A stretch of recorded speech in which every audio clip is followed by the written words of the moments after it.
My name is Mike, and this is The Hot Seat.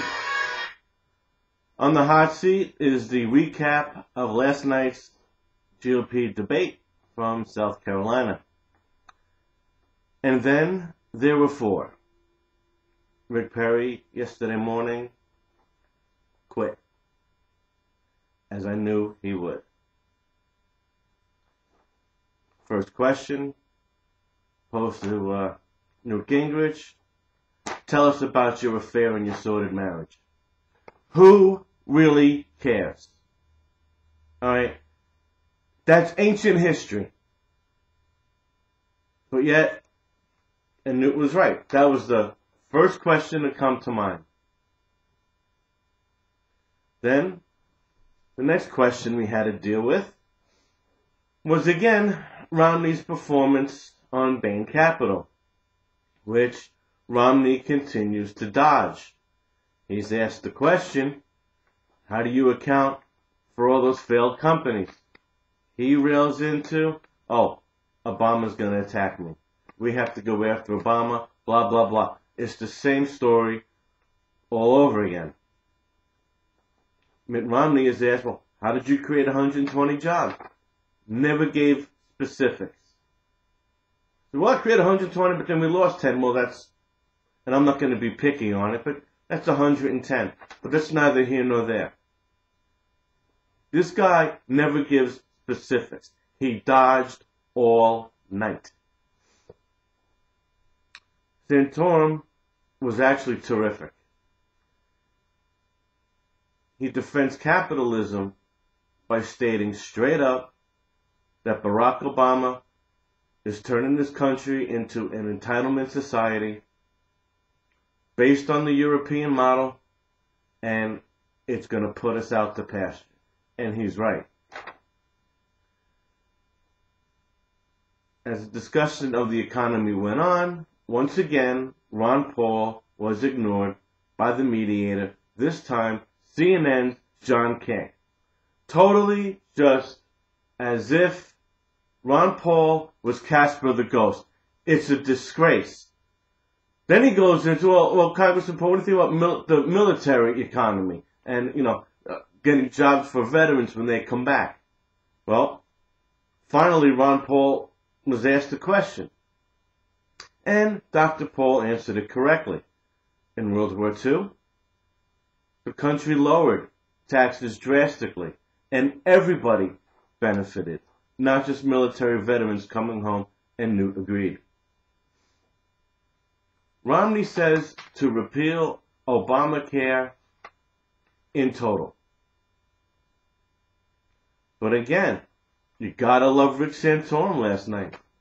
He retorted, Obamacare is modeled after Romneycare. Doctors aren't seeing new patients, and it takes an average of 44 days to see a specialist. And it's costing millions and millions of dollars to run just for one state. Santorum, you nailed them. Matter of fact, you nailed everybody all night long, and I loved it. Santorum also stated that Newt Gingrich wanted individual mandates, meaning forcing you to buy insurance or a $15,000 bond. And Rick was right. I don't know about you, but who has 15 grand that have chopped off of people's incomes to pay this bond? He's right. As a company gets poor, that's a ridiculous thought. He blew Gingrich and the Artful Dodger out the window. He had nothing to say to Ron Paul, because Ron Paul was never addressed. Ron Paul tells the truth.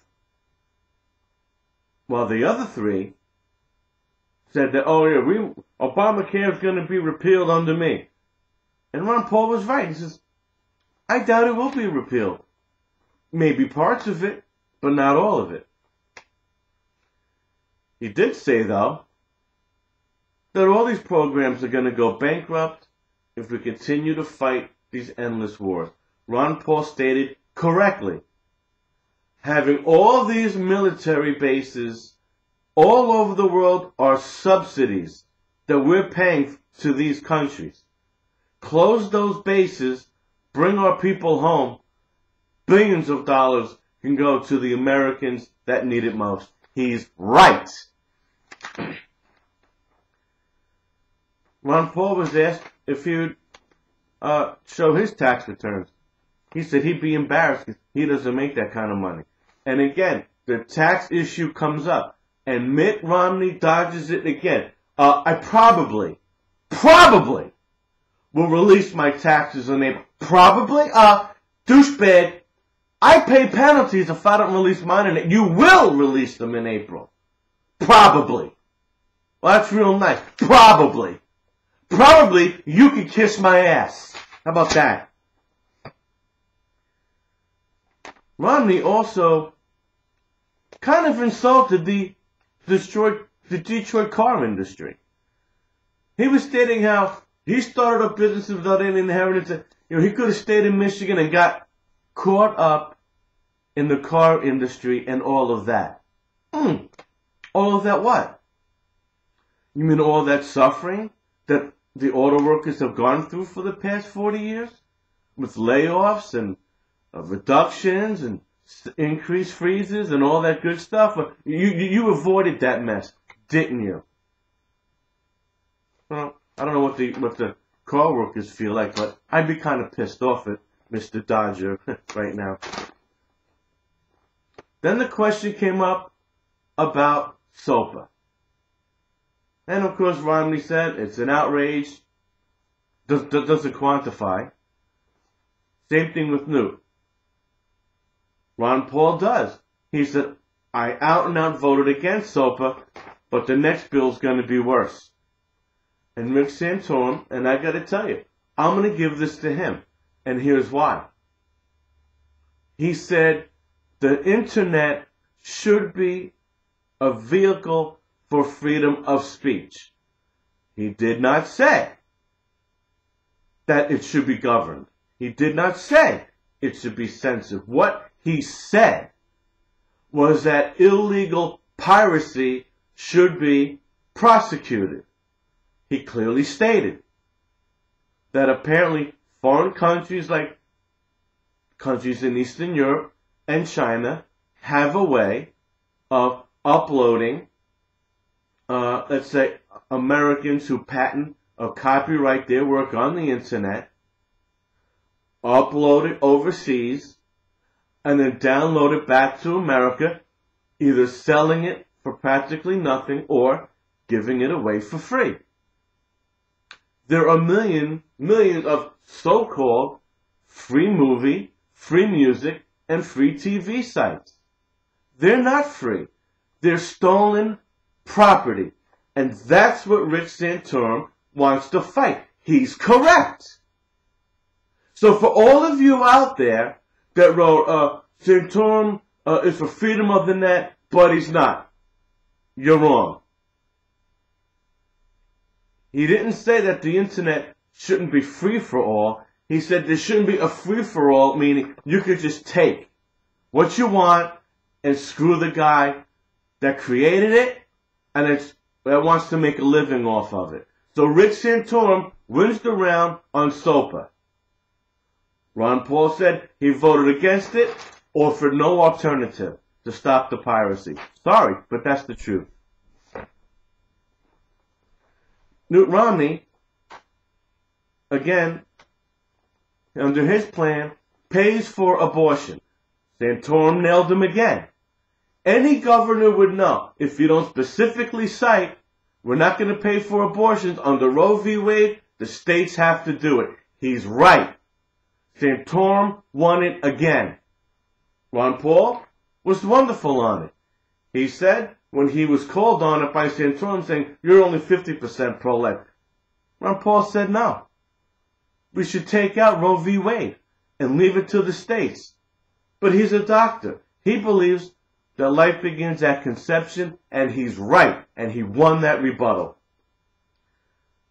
Final question. Why should you be elected? Mitt Romney, again, free enterprise. I'm for free enterprise. I'm the only one that could beat Obama. Well, I don't think so. Because you were 47th in job creation. So you're not the guy. Newt Gingrich? Well, we need a series of debates to challenge Obama and to show who the real conservative is. And that Obama's second term will be even more radical, which is true. But Newt, you're not trustworthy. And nothing about your personal life. It's your political record. Rick Santorum? Well, you're not a true conservative. You voted for federal prescription drugs. You didn't vote for right to life. You should have at least abstained. And while you did knock out 2 Democratic incumbents, that's all well and good, but you're not a hardcore conservative. Only Ron Paul is. His answer was, South Carolina believes in liberty. Protect private property, cut the debt, end these foreign wars, correct. In closing, I gotta give the debate to Rick Santorum. He went no holds barred. He kicked Romney's ass. He kicked Santorum's ass. He was strong. He was confident. Ron Paul wins on principles, but he loses on stature. He allowed John King to just overlook him. The crowd fought for Ron Paul to be heard from than Ron Paul himself. To lead this country, you gotta have balls. You can't just have principles, which Ron Paul has the best, but you gotta have balls. You gotta fight for time. Ron Paul, my message to you. Don't have the people fight for you. Fight for the people. Revolt with the vote 2012. My name is Mike. This is The Hot Seat.